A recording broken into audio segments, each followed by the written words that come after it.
Nawezaje kuishinda dhambi ikiwa mimi ni muamini wa Kristo?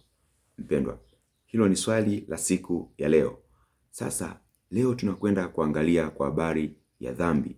Ni namna gani mtu anaweza kuishinda dhambi ikiwa mtu huyo ameingia katika neema, ameingia katika elimu ya Kristo, na sasa mtu huyo bado anaendelea kwenye dhambi, au ikiwezekana mtu huyo hajamwamini Kristo lakini bado pia anafanya dhambi na anataka kuishinda dhambi. Mpendwa katika Bwana, kwanza kabisa tunajua dhambi ni nini. Dhambi ni uasi wa sheria ya Mungu, ni kwenda kinyume kabisa na the way, utaratibu au namna ambavyo Mungu amemuumba mwanadamu aenende. Maana Mungu amemuumba kila mwanadamu apate kufanya mambo mema, kwa sababu Mungu mwenyewe ni mwema. Hivyo aliwaumba wanadamu nao wapate kufanya mambo mema. Sasa jibu kwa ufupi, na jibu ambalo lipo clear kabisa kwa habari ya kuishinda dhambi, lazima tujue kwamba nini kinasababisha dhambi. Amen. Na chanzo kikuu cha dhambi ni mwili yetu sisi, utu wa kale. Ni kwa sababu tunaishi dhamani, ni kwa sababu ule utu wa kale upo, ni kwa sababu ya mwili, tunauangalia mwili, ndio maana tunafanya dhambi. Mpendwa, ukisoma kile kitabu cha Warumi 13 na ule mstari wa 14, anasema bali mvaeni Bwana Yesu Kristo, wala msiuangalie mwili hata kuwasha tamaa zake. Mpendwa, hiyo ndio jambo ambalo kuu kabisa ambalo linasababisha dhambi kwa mwanadamu. Ni kwa sababu tunauangalia mwili, mwisho wa siku mwili unawasha zile tamaa, kwa sababu mwili huwa unatamani kushindana na roho. Kwa hivyo mwisho wa siku ukiuangalia mwili unawasha tamaa. Kwa mfano, unajisikia labda kufanya labda uzinzi, labda unajisikia labda kufanya uasherati, unajisikia labda kushiriki na mtu ambaye si mke wako au si mwenza wako. Mwisho wa siku kinatokea ni nini? Kinatokea pale unakuwa unautazama mwili kwamba unatakiwa upate hiyo kitu. Mwisho wa siku inasababisha uende kufanya dhambi. Hapo umekuwa umeuangalia mwili. Amina. Kwa mwisho wa siku utaziwasha tamaa za mwili, kwa sababu ya utu wa kale, the way tulikuwa tumezaliwa katika dhambi kwa Adamu, mtu asili. Na mwisho wa siku kwa kuzaliwa upya kwa kumwamini Yesu Kristo, ndipo ambapo tunaingia katika utu upya, au tunaingia kwenye uzao mpya. Kwa kumbe issue pekee anasema bali mvaeni Bwana Yesu Kristo. Tumvae Kristo, ndipo ambapo unaweza kuishinda dhambi. Kumvaa Kristo maana yake nini? Maana yake kumwamini Yesu Kristo. Ukisoma pia katika kitabu cha Warumi 8 na ule mstari wa 12 mpaka wa 13, anasema basi kama ninyi vivyo ndugu tu wa deni, si wa mwili, tukiishi kwa kufata mambo ya mwili. Anasema sisi ndugu, kwa kuwa tu wa deni, si wa mwili kwa sababu ya kufata mambo ya mwili, bali tumekuwa ni watu wa roho. Tunatakiwa tuzae matunda yanayopatana na toba yetu. Toba yetu ni kwa kumwamini Kristo Yesu. Tukimwamini Yesu Kristo, maana yake tunaanza kuzaa matunda yanayopatana na hiyo toba yetu. Maana yake Kristo anataka tufanye nini? Maana yake kufanya matendo mema, kufanya mambo mema. Hiyo ndio matunda ya toba yetu. 13 anasema kwa maana kama tukiishi kwa kufata mambo ya mwili, mwataka kufa, bali kama mkiafisha matendo ya mwili kwa roho, mtaishi. Hivyo mpendwa, ili uweze kushinda dhambi, Paulo hapa ananyosha kabisa, kwa kuyafuata matendo ya mwili unataka kufa, lakini kwa kuyafisha matendo ya mwili kwa roho, maana yake kwa imani ya Yesu Kristo. Ametuambia pale kwenye kitabu cha Warumi 13 kwamba tumvae Yesu Kristo. Amina, tumvae Yesu Kristo. Hivyo ili kuweza kuishinda dhambi inatakiwa uyafishe matendo ya mwili kwa roho. Hapo ndipo ambapo kuna uzima, hapo ndipo unaweza kuishi, hapo ndipo ambapo unaweza kutembea katika utukufu wote wa Mungu. Ukisoma kitabu cha Galatia 5 na ule mstari wa 16 mpaka wa 21, anasema basi nasema enendeni kwa roho, wala hamtazitimiza kamwe tamaa za mwili. 17 kwa maana mwili hutamani kushindana na roho, na roho kushindana na mwili, kwa maana hizi zimepingana, hata mwezi kufanya mnayotaka. Anasema hapa Paulo kwa Galatia, basi enendeni kwa roho, kamwe hamtazitimiza tamaa za mwili. Kwa sababu ukiuangalia mwili, ukienda katika mwili, maana yake unaenda katika ile tabia ya mwili, unaenda katika tabia ya mwili. Mwisho wa siku mwili utawasha tamaa zake. Kumbuka kwenye Warumi 13 mstari wa 14, utawasha tamaa zake.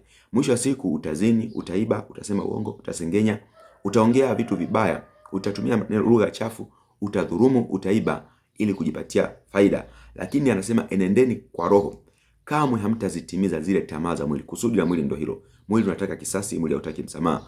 Mwili unataka ugomvi, mwili hautaki utulivu. Mwili unataka mambo hayo. Kwa mwili hauna, kwa sababu ya utu wa kale ambao upo ndani ya mwanadamu.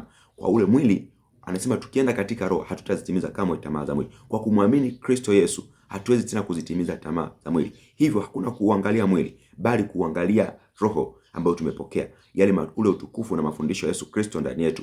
Hapo ndipo utaweza kushinda dhambi. Hapo ndipo kuna ushindi wa dhambi.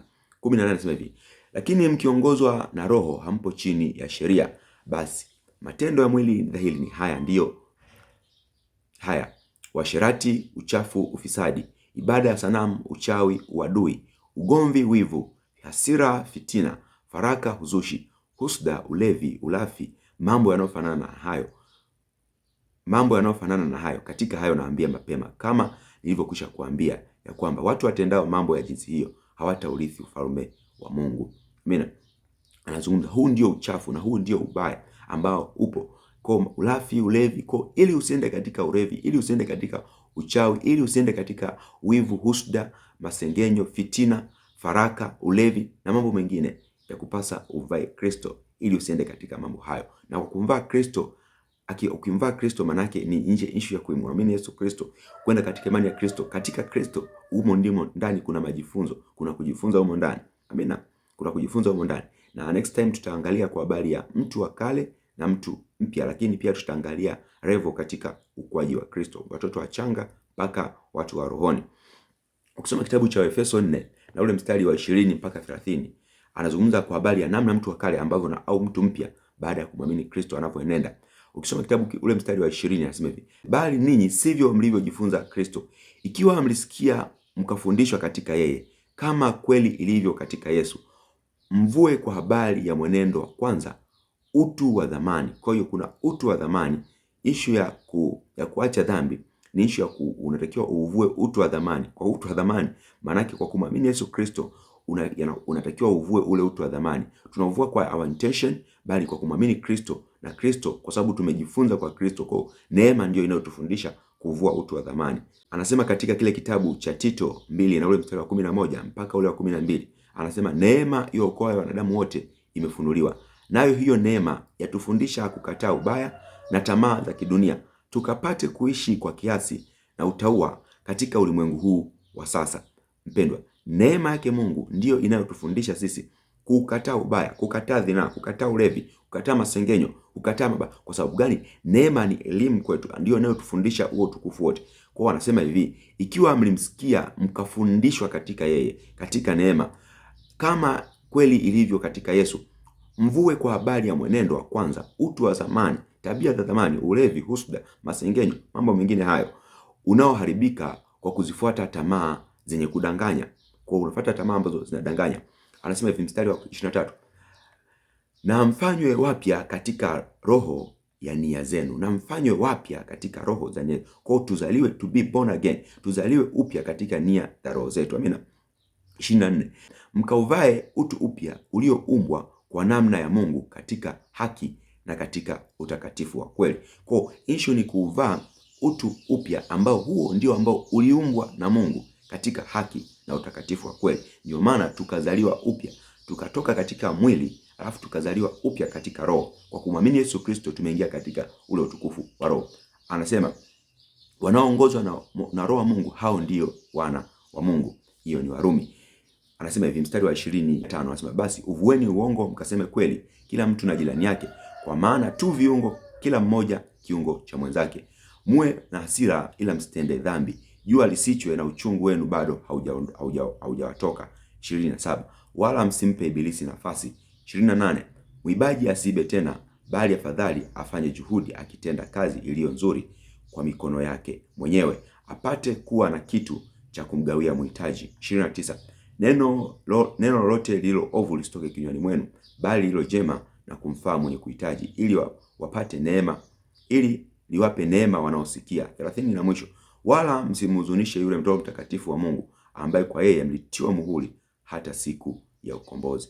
Mpendwa, anazungumza hapo basi tuachane na mambo mengine, kusema uongo, kuiba, kufanya nini, kwa sababu hayo mambo yote, matendo mazuri, anasema ni faida kwa watu, yanampatia mtu mwingine faida. Hiyo neema watu wengine waweze kuisikia.